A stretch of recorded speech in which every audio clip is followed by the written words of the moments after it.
We're back.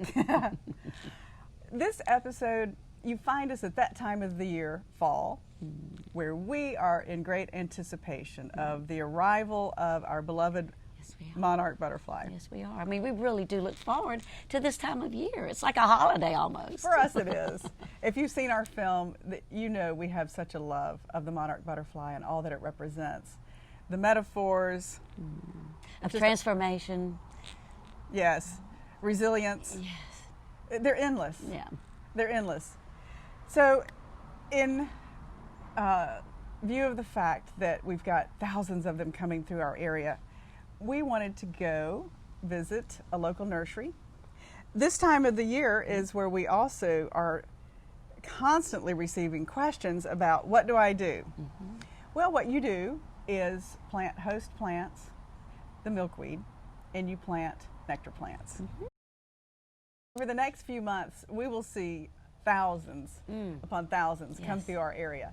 The earlier ones to arrive, they are still looking for their host plant, milkweed. They perhaps will continue to lay eggs, creating additional numbers for that super generation that will go survive in the overwintering grounds. And the monarchs that will arrive later in the fall will strictly need nectar plants. They are fattening up. They're storing fat reserves. They're 20% larger. They're called the super generation. They are the ones upon whose little shoulders it falls that they survive an entire winter, which is 5 months in the overwintering grounds. And that is a longer lifespan than a typical butterfly has, certainly the prior generations of monarchs. What if they're flying through and they cannot find those flowers? And I know a lot of gardens, your fun flowers have already expired because of the heat. They're just an annual.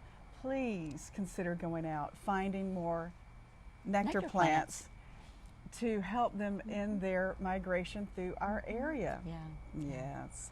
And so we've found this local nursery that we will go get not only hosted nectar plants today, but we also stumbled upon something else they have in store for us. Oh, I love it. So while we head out the door, I'd like to quote Tommy and Donald, who own Zimlich's Patio and Garden, as they say, "Come get lost in the garden with us."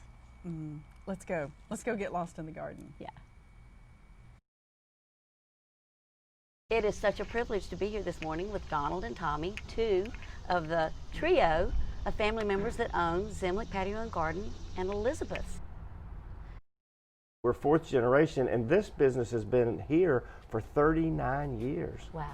And it's funny that we're the new Zimlichs in town because we've only been here 39 years. Go figure. I love that. You know, we like to say that the monarch is the poster child for all pollinators. I mean, we may all be talking about the monarch migration right now because they're starting to migrate south and will come through our area. But it's really so much more than that. I mean, what you do to get ready for the monarchs, you're really benefiting the entire garden.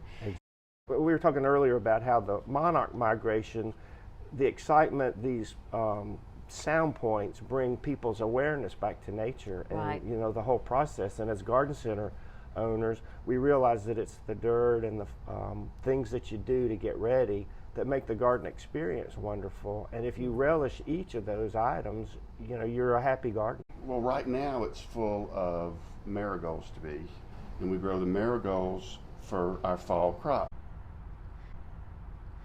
And if you want to see butterflies, come here when the marigolds are blooming. Here we are in the Zen garden. I'm loving all of our sound effects. We're here with Molly and Sherry, who are the experts in this fabulous arrangement. Tell us about this. Well, this is one of our butterfly medleys. This is a wonderful nectar arrangement. We've got the sun patience, cigar kufia, pentas, the coleus, Chrysandra, cleome, and milkweed. There's so many things here I didn't really realize were nectar plants. I didn't realize that coleus had a bloom. Yes, they get a bloom. A lot of people say pinch it off because it takes away from the plant. I never pinch mine because the butterflies and moths and all like it so much, and bumblebees. I love that.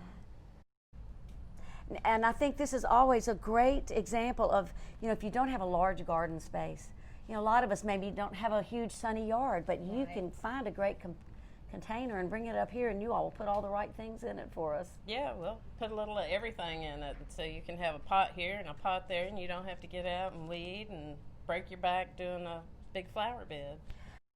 Here we are at the Zimlich Patio and Garden Monarch Way Station. Ta-da! What a beautiful gift in a commercial space to dedicate a portion of your property to a monarch way station. So true, and they are helping to restore our fragmented pollinator habitat by having a pollinator garden right here in the center of town. In such an urban area, I'm sure you can hear the cars go by. Yes.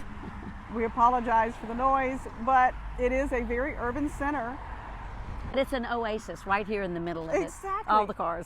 And what a great collection of nectar plants. I see this fabulous stand of zinnias, Salvia, pentas, Coleus, yes, which if you let it flower, it has a nectar source for pollinators. And we have the Rudbeckia, the black-eyed Susan, even the milkweed is a nectar source. What a fun time. Oh, such a great time. Getting to speak with Tommy, Donald, Sherry, Molly. They have this beautiful, cohesive group that every day they're tending to Mother Earth. And I love that they had a rich supply of host and nectar plants for us to peruse and pick up for our own gardens. And I love that they introduced us to some nectar plants that we hadn't thought of. True. So there's so much to know, and we can all learn from each other, and they're doing a really good job of helping educate the community about bringing the monarch back. Yes, and in so many ways, it's also very satisfying to support local. Oh, yeah. This comes from a place of passion. It's people leaning into their talents and their gifts. And holding on to that gardening knowledge that they have gotten from their fathers and grandfathers. That have been passed down. Yes, Right. yeah. You hear of it. Right. We don't always see it. So what a rich treasure to have found that today. And we're just so blessed that we have someone who's going to help us, join us in restoring pollinator habitat. Yes, because what we do for the butterfly, We do for all pollinators. all right, we're asking that you go find those nectar plants today, put them all in your garden, and let's support over the next 3 or 4 months the monarch butterfly's triumphant return to our area. That's right. As it heads south to its overwintering ground for the winter. Yes. May your garden be full of butterflies. Until next time.